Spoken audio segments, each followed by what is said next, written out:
What happens when a CEO decides to go undercover in his own company? What happens when the person who has the power to change everything finally sees the truth about what his workers are going through? Let's dive into this story and find out. David Roberts had built his company from the ground up. A man in his early 40s with sharp eyes and a well-groomed appearance, he was a figure most people recognized.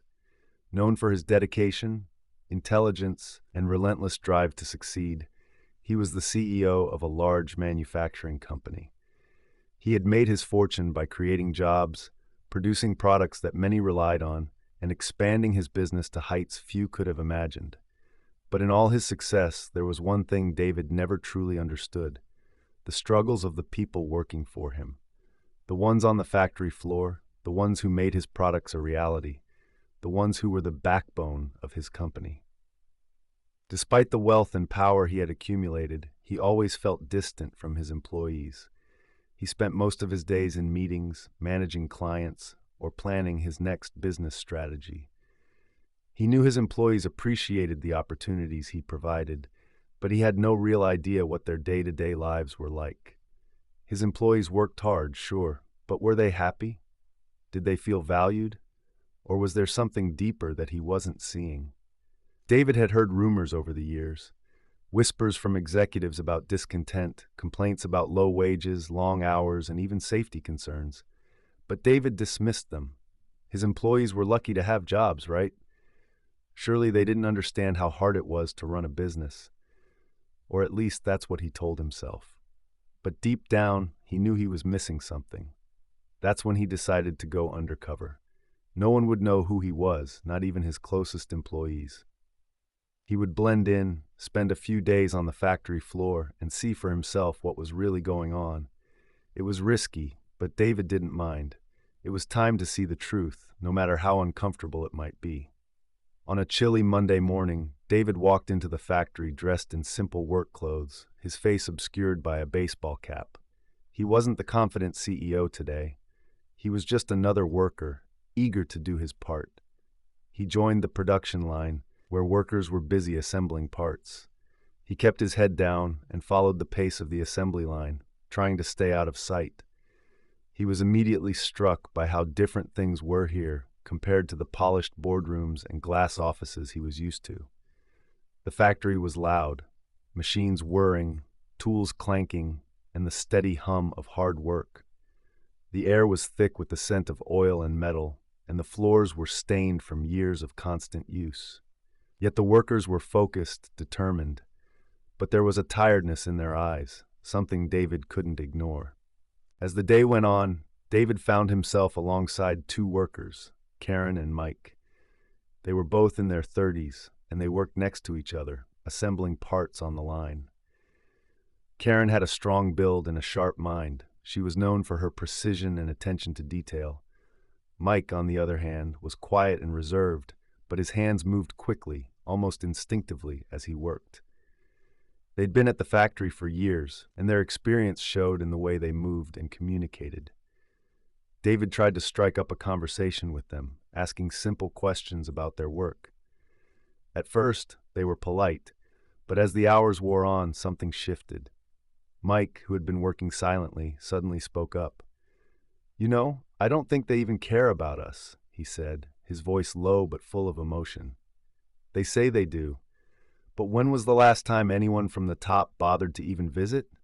We're just numbers to them." Karen nodded in agreement. "I've been here for 10 years, she said. "We're working harder than ever, and nothing changes.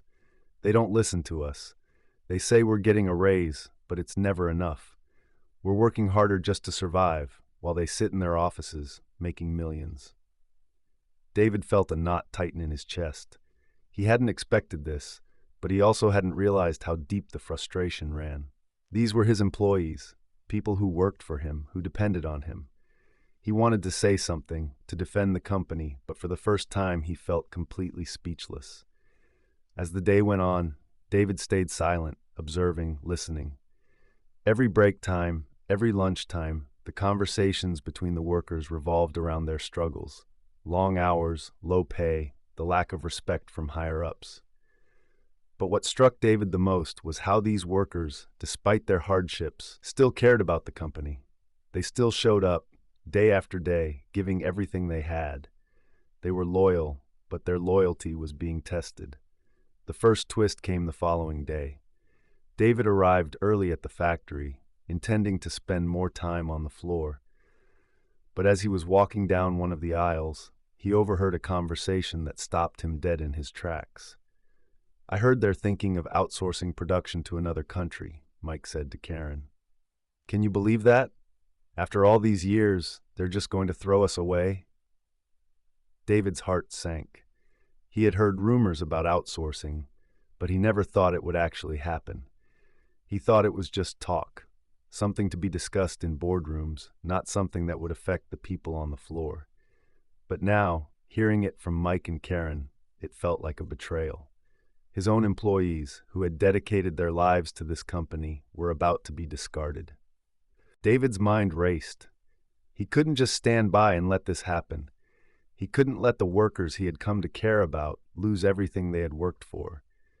But there was more to the story, something deeper, something that David had never understood.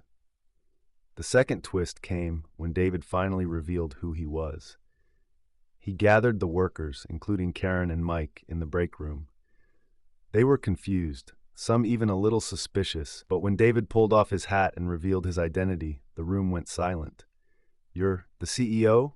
Karen asked, her voice a mix of disbelief and anger. David nodded. "Yes, I've been here the past 2 days, working alongside you. I wanted to see the truth for myself." There was a long pause. Then Mike spoke up. "So what now? Are you here to tell us everything's going to be okay?" David's heart ached. He had no easy answers. But what he did know was that he couldn't walk away from these people now. They had shared their struggles, their pain, and their hope with him. He owed them more than just promises. "I won't make promises I can't keep," David said, "but I will make this one. I'm not going to stand by and watch you all lose everything you've worked for. We'll find a way to fix this, together." And from that day forward, David Roberts kept his word. He worked alongside his employees, listening to their concerns and making real changes. He fought against the decision to outsource, and he worked tirelessly to improve conditions for the workers on the factory floor. The truth was, David had always cared. But it wasn't until he took the time to listen, to truly listen, that he understood just how much he needed to change. His workers had always been more than just employees. They were his family, and it was time for him to show them that.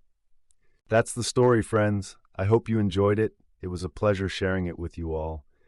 Don't forget to comment below and let me know where you're watching from.